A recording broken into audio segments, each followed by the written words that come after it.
Hallelujah. जो यहोवा से भटक जाते वो आगे लज्जित होते। आज बहुत सारे लोग प्रार्थना में ढीले होते, आत्मिक जीवन से ढीले होते। क्यों? मुझे प्रार्थना में मन नहीं लग रहा, प्रार्थना की लाइफ मेरे जीवन से कमजोर होते जा रही।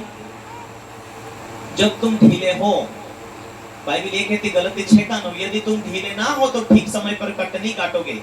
जिस आशीष के लिए तुम आगे बढ़े, जिस उन्नति के लिए तुम आगे बढ़े, जिस चंगाई के लिए तुमने प्रभु को ग्रहण किया, वो चंगाई बनी रहे, वो आशीष बनी रहे, और आशीष में बढ़ते जाने के लिए परमेश्वर ने तुम्हें चुन लिया। आप चुने गए, प्रभु के लहू में छुड़ाए गए, परमेश्वर की संतान हो, सेवकाई के लिए सौंपे गए। अब तुम उस सेवकाई को छोड़कर ढीले और कमजोर होते जा रहे हो। यदि तुम ढीले ना हो तो ठीक समय पर कटनी काटोगे। अब वो कटनी काटने वाले थे जो तेज गति में आत्मिक दुनिया में स्तुति करना, आराधना करना, सेवा करना, प्रभु के दासों से जुड़े रहना, जो काम दिखाए करते रहना, तो वो आशीष जो आने वाली थी वो मिलने वाली थी। अब यदि ढीले हुए तो जो आशीष मिलने वाली थी शैतान वो खाकर बैठ जाएगा, जो गवाही बनने वाली थी वो खत्म हो जाएगी। अब उसके बाद में बाइबल ये कहती कि जो आत्मा तेरे में से निकल गई वो दुष्ट आत्मा रास्ता देख रहा है कि तो कब तू कमजोर होए, और वो साथ में सात आत्मा को लेकर आए। हालेलुया। इसलिए संतर्क हो, सावधान हो जाओ, होशियार हो जाओ। कौन सी बीमारी पीछा कर रही थी, कौन से रोग तुझे सता रहे थे, जब विश्वास में आते हैं सारे बाप दादों के आने वाले श्राप टूटकर छुटकारा पाते, बंधनों से रिहाई मिलती। यीशु का लहू तुम्हें छुड़ाता, चंगा करता, उन सारे श्रापों से तुम चंगे होते।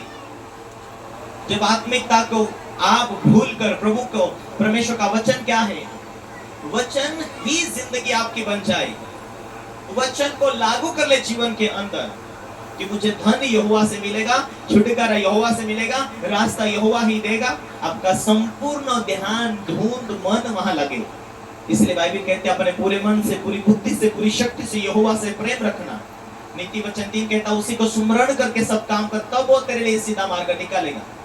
उसको सुमरण नहीं किया, उसको याद नहीं किया, जब आगे जाकर फंस जाते, जब रोते, मेरा पैसा वेस्ट चले गया, मेरा पैसा यहाँ चले गया, मेरा पैसा वहां चले गया, क्यों परमेश्वर ने मदद नहीं किया?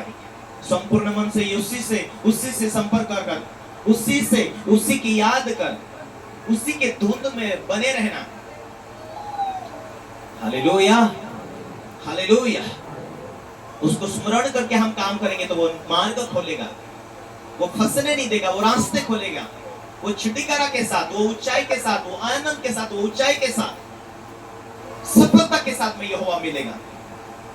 पुराने टाइम में भी परमेश्वर के वचनों के द्वारा जब जीते थे, वो वायदे के अंदर चलते थे, तब परमेश्वर ने आशीष अनुग्रह देता था। और आज नए नियम में वो मसीह यीशु के साथ में आशीष देता हमें। उसने वाचा बांधी, उसने वायदा किया अब्राहम से कि तेरे बाद आने वाली पीढ़ी को मैं आशीष दूंगा, उनकी रक्षा करूंगा। व्यवस्था 7 अध्याय यदि आप उसका 21 में पढ़ेंगे,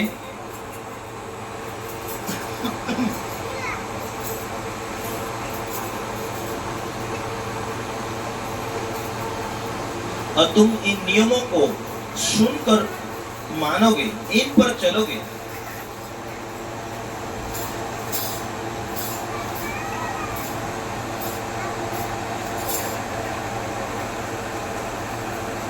और तुम इन नियमों को सुनकर मानोगे, इन पर चलोगे, तो तेरा परमेश्वर यहोवा भी उस करुणामय वाचा को पालन करेगा जैसे उसने तेरे पूर्वजों से शपथ खाकर बांधी थी, और वह तुझसे प्रेम रखेगा और तुझे आशीष देगा, गिनती में बढ़ाएगा।